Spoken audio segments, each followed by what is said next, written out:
Hey everyone and welcome! Today we're going to talk about a maneuver that pretty much every pilot has done, but maybe doesn't give enough credit to, the power-off 180. You might just think of it as another thing to check off on your practical test, but stick with me here, because it's genuinely one of the most valuable skills you can possibly master in an airplane. So let's just get this out of the way right now. The odds of your engine deciding to quit at that exact perfect spot on your downwind leg, it's basically zero. So if it's not a realistic rehearsal for an emergency, why on earth do we spend so much time practicing it? Well, it turns out the point isn't about that specific emergency at all. It's about the incredible skill and airmanship you build along the way. Okay, so before we dive deep into the why, let's just make sure we're all on the same page about the what.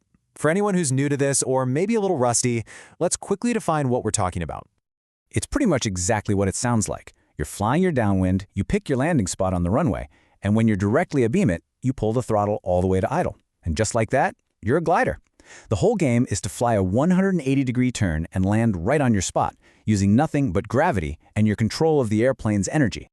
All right, so here's the sequence in a nutshell. You abeam your point, you pull the power. The very first thing you do is pitch for your best glide speed. That is absolutely crucial. It's step one in managing your energy budget, making sure you can go the furthest distance possible.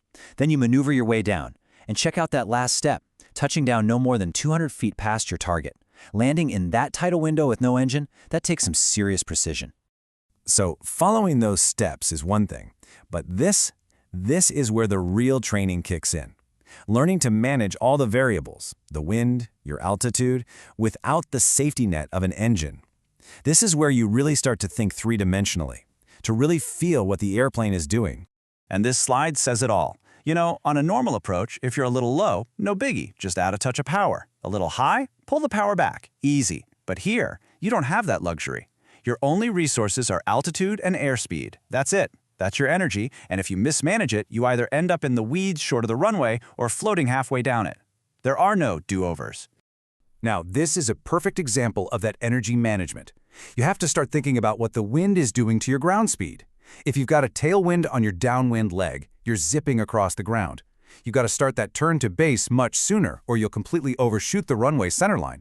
On the flip side, a headwind is slowing you down, right?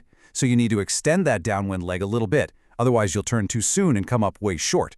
You have to feel it. Okay, so let's say you've done a beautiful job judging the wind, you've made your turn to final, and whoops, you're still way too high. You have an energy surplus, you're going to sail right past your landing spot. What do you do now? You can't just push the nose down because that'll build up way too much speed. The answer, my friend, is the forward slip. It's an amazing tool. By cross-controlling, using opposite rudder and aileron, you basically turn the side of the fuselage into a giant air brake. You can come down like an elevator without gaining speed. But the key here is to do it in steps. Slip for a few seconds, come out of it, see where you are, and then do it again if you need to. It's a really precise, controlled way to get rid of that extra altitude.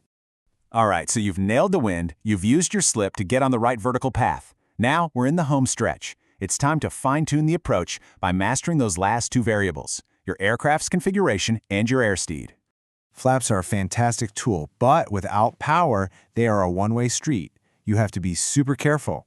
You add them in little bits, one notch at a time, and only when you're sure you're a little high. And that last point on the slide is maybe the most important rule of all.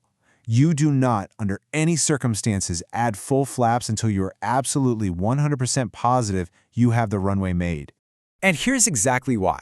This quote really says it all. If you get scared and try to retract flaps without an engine to help you, the plane can sink so fast that you might not be able to recover. It's a huge deal. So the rule is simple. Once they're out, they stay out. And finally, let's talk about speed. It's really a two-part story. Right after you pull the power, you're all about that best glide speed, VG. It gives you the most range, the most distance for the altitude you're losing.